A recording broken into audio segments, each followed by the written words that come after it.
she has identity issues. She is fake in interviews. And so far, we have 100% of people saying that they dry hate on her. Shout out to Tyla. Shout out to Tyla. All right, so first things first, we're going to pull up what Cardi B said, and then we're going to put up some old footage about Tyla. And on the internet streets, there's the whole thing where Tyla is kind of distanced herself from being black. And that's the whole thing where I try to tell y'all. And I mean, it could be where she's from because they talk about South Africa and being colored and all that kind of mumble jumble. But what y'all got to realize, bro, if you're not white and coincidentally you are a person of color, which means you're black in the eyes of the people, especially if you have brown skin or darker, they're going to assume that you're black, guys, okay? It is what it is. That's how America's set up, okay? So if you come to America, you're black, okay? Get over it. It's not the end of the world. All right, let's go to Hollywood Unlocked. And black is beautiful, people. Don't let these people make you think that black is ugly. Black is beautiful. I love being black, okay? Because I can't make myself white. So, I mean, I better love it or else I'm going to be cooked. All right, so look, we got, where we at? Here we go. Cardi B speaks out about the online hate that Tyla receives. I speak or not, people are going to talk shit. Look Hold at up. All right, so during a recent X Spaces conversation with fans, Cardi B got real about the ugly side of social media, using South African breakout star Tyla as a prime example. The Bronx rapper shed light on how online hate can crush a celebrity's spirit. Cardi started by reflecting on her own past experiences with body shaming during pregnancy, and it's so interesting because Tyla said that Cardi B is pregnant, but then pivoted to the nonstop negativity Tyla's been getting. In quotations, people have been dragging the shit out of Tyla, and it's like the girl doesn't even address or talk about anything, she stated. The Bronx rapper argued that some folks just don't vibe with celebrities. They beat your energy and they beat your confidence. They beat you to the mother effing ground, she remarked. Here we go. Tyla, people been dragging the shit out of Tyla. And it's like, the girl don't even fucking address or talk about nothing. I'm starting to feel that people just don't like celebrities. Like, it's like the only way that people like celebrities if you don't fucking say nothing at all. And they beat your energy, they beat your confidence, they beat you to the fucking ground. Somebody said, Cardi, hold that opinion on the Tyler situation real quick. To be honest with you, I don't even know the hate about it because I never really got into the details of what is the real hardcore thing. However, all I do know is every single time I scroll down on my TikTok, there's a video of her and people are talking shit. And it's like, God damn, what do you guys want her? What do you want her to fucking do? All right, so let's bring y'all up to speed. We're going to bring y'all up to speed. So, you know, in the comments, they say Tyla and her team brought her own demise. And we're going to go to TikTok real quick. And y'all let us know what y'all think in the comment section. We're going to go to TikTok and we're going to let TikTok speak. All right, let me see. So, Tyla controversy.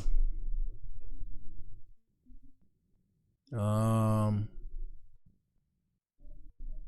we'll do the Breakfast Club. It was at the Breakfast Club where all this started. And shout out to the Breakfast Club.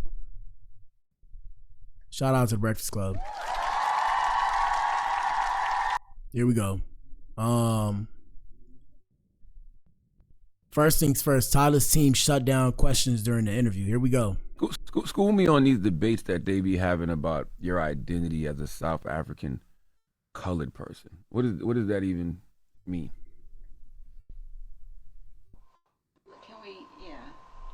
Can we not? Por favor. Oh, I like that. We keeping that in the interview too. I like when they talk from the back and say we can't. I like that. I like the carrot. That's good. That's even better. All right, Tyla. Wasn't that bad, was it? No. Good? I'm good. Why you guys? We got some more because the label. I want you to know this for other interviews, right? Okay. When they go in and they tell like the interviewers what to say and what not to say, this and that. That's what makes it awkward. Yeah. Yeah. Yeah, I'm not. Are you awkward? No. I'm not awkward. Mm-mm. You want to see all the Like, questions we they told us not to expect- ask? Yo, leave her alone, man. Stop This it. one must leave the room. Stop it. My goodness. This one must go. I know, it's the worst ever working with him. I work with him every day. Yeah. Well, Tyler, The crazy thing is, he's telling her the truth, bro. Like, what are we talking about? what the hell, boy?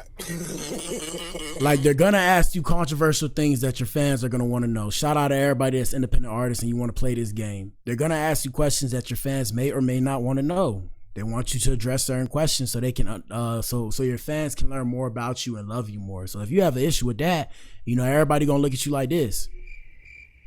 You feel me? Here we go.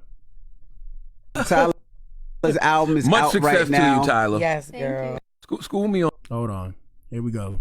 So Tyla was here at the Breakfast Club and she was asked the question about how she identifies as a black woman or not. Gotcha. She recently brought this back up when she was speaking to British Vogue. Let's take a listen to though what happened when she came here on the Breakfast Club. School me on these debates that they be having about your identity as a South African colored person. What does that even mean? Can we, Hold on, we're gonna look this up real quick. We're gonna look it up ourselves. Let's see. Google. Let me see 1 second. Google interact South African colored people. All right, so in South Africa, the term color refers to a specific population group with a mixed racial heritage, primarily descended from the mixing of European, African, and Asian peoples. This group is distinct from Black Africans, whites, and Indians, and constitutes a significant minority in the country, making up around 9% of the population. The term and its subgroups were solidified during the apartheid era, but the mixed race identity has roots extending back to the early days of the Cape Colony. All right, so I guess this is just how they refer to them. Yeah, so I guess that's just a group of people. They're called the coloreds, or it looks like they spell it color reds, but it's called the coloreds. Anyways, the more you know, ladies and gentlemen, the more you know. Back to the Breakfast Club. 1 second, y'all. TikTok. All right, here we go. can we not? Por favor. Oh, I like that. We keeping that in the interview too. Oh, man. I like when they talk from the back and say we can't. I like that. Man, that baby whipped that neck around like, he asking a question that we said don't ask. By the way, the label made that. Now, what I want to see, and this is way back when, I want to see, because, you know, she broke silence. I want to see if when she went to the European whatever, did she answer the question? Because that's where it's like, But what the hell, boy? the fuck. Besides the point, here we go. Okay, because the label came in here and said, "Don't ask these questions." Of course, I'm going to ask that. But question. we told the label that we was gonna ask the questions. And look how I asked the question. I said, "School me," giving her an opportunity to. You was polite. You said it nice. It wasn't an attack. And then it was like 12 things on the list we couldn't talk about. It was like, damn, well, what else can we ask? Yeah. When she sat down with British Vogue, in context, she was talking about, just her career and representing where she's from and, just how she's been handling all of that and what representation is like for her and why she doesn't feel the pressure to do so anymore. And they brought up the interview and they said that the interview basically made the matter kind of worse. And they asked her, why didn't she answer? And she says, me choosing not to say anything, I'm happy that I didn't. I didn't want to explain my culture and something that is really important to me on a platform that is just going to be purposefully misconstrued. I've explained it. I had to stop it because do y'all hear this? How would it have been misconstrued if you explained it? I mean, I'm confused, bro. Here we go. A lot of times before, but people took that and put words in my mouth. They said a whole bunch of things that I never said and ran with it. If people really search, they'll see that in South Africa, we had a lot of segregation. It was bad for a lot of us. They just classified us, and that's just so happens to be the name that the white people called us. They chose to call people that were mixed colored, and I'm not gonna lie, it was hard because all my life, obviously I knew I'm black, but I also knew that I'm colored. So when I went to America and people were like, you can't say that, I was in a position where I was like, oh, so what do I do? What am I then? She could have said that here. She could have said that here. She She could have answered that here. Sharp. Most definitely could have answered that, bro. That's what I be talking about, bro. So she answered the same thing with the white people, and it's like, that's where it becomes the whole thing. And shout out to the white people. Y'all know what it is. Y'all know I love you. Y'all know I love you.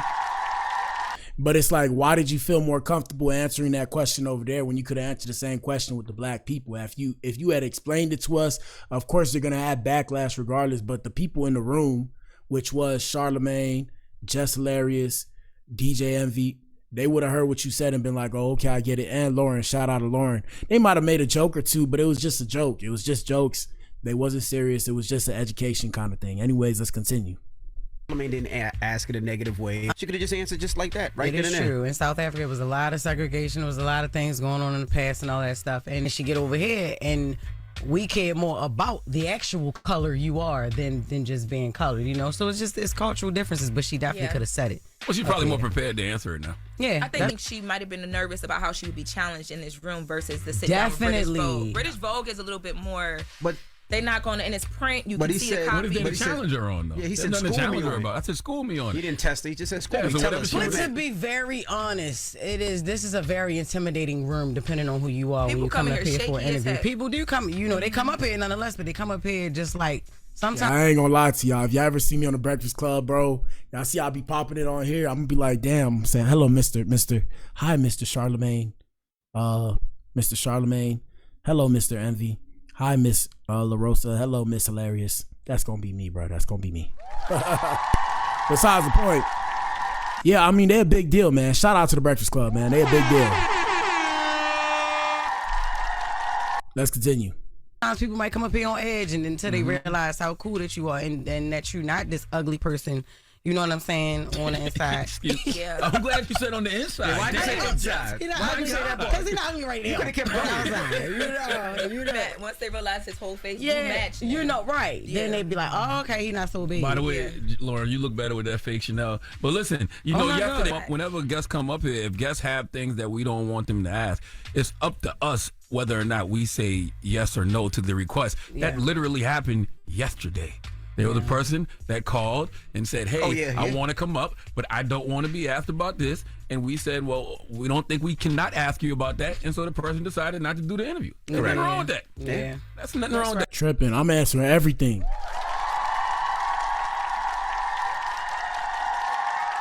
All right, so boom. Like I said, Cardi B. Let's see. Cardi B, Tyla. So that was back in like February. Fast forward. Cardi B, Tyla. Here we go. Here we go.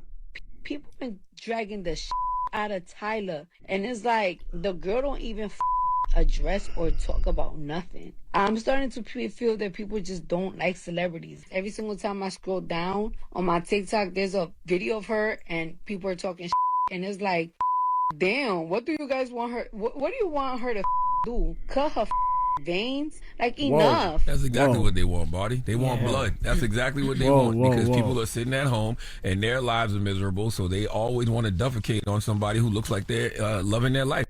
What did Tyla do? So, the ethnicity conversation and that whole thing when she called herself a colored woman. They still on that? Yes, and even... So that was way back when. Like I said, February. We back in, what's today? We're in August, people. February to August. You ninjas need to chill. But what the hell, boy? Yeah, man. Let it go. Ladies and gentlemen. Ladies, gentlemen. Let it go. Here we go.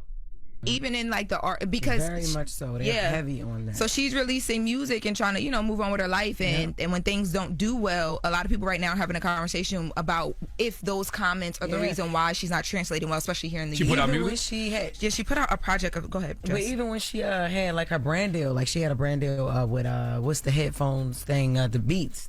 They all up under that. They like her rollout for Beats. Like it was everybody. The comments, like they swarm her with just hate because she won't speak directly to clarifying what she meant by she has though colored woman quite a few and all times. that stuff. Well, no. The problem is, this is what the problem was.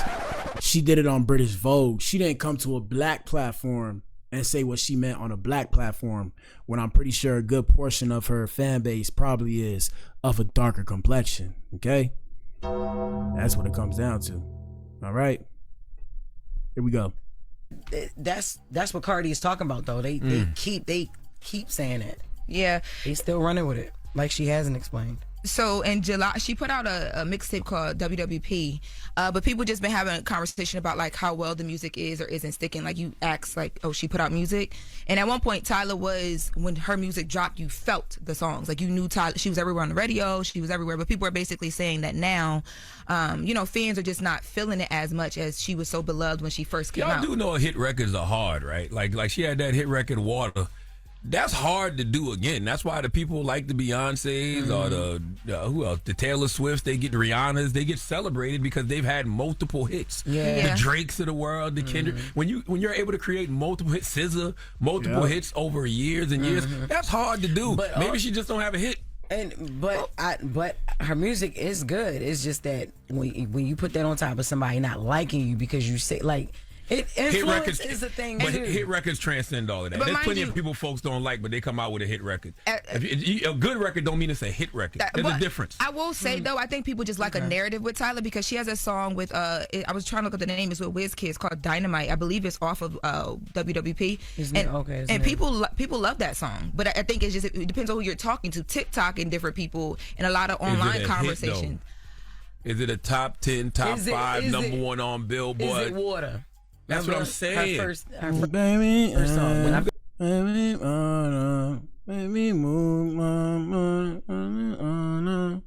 When you got an undeniable bop, that's exactly it. It's undeniable. Yeah, man. I mean, I don't know. Shit, I don't listen to Tyla like that. Let me see. Tyla, the last thing I seen about her was this. Here we go. This is the last thing I seen about her. Hold on. Wait, hold on. This is the last thing I see about her. How you say you love me? You didn't put me in Chanel. Oh God. Like, for real.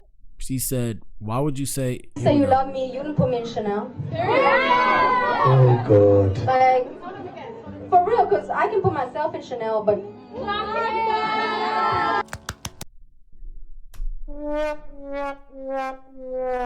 She said, "If you say you love me, you can't say you love me if you don't put me in Chanel." What the hell?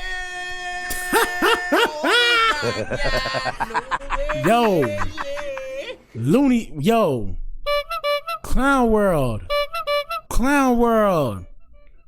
What are you talking about, bro? And that's why I gave up on the ladies. Shout out to the ladies, though. How you say you love me? You didn't put me in Chanel. Oh God. Like, for real, cause I can put myself in Chanel, but. Oh my God, man. God damn. Let us know what you think in the comment section, man. That's it for tonight's show, man. Damn. Moral of the story, the poll says we have 100% of people saying that they're dry hating on her. Shout out to Tyla, man. Shout out to everybody that watches on the playback. Let us know what you think in the comment section, man. If you tuned in, you are the resistance. You are the core. Shout out to the Adam. Shout out to the E's. I'm back in here tomorrow, and it's the weekend. Peace.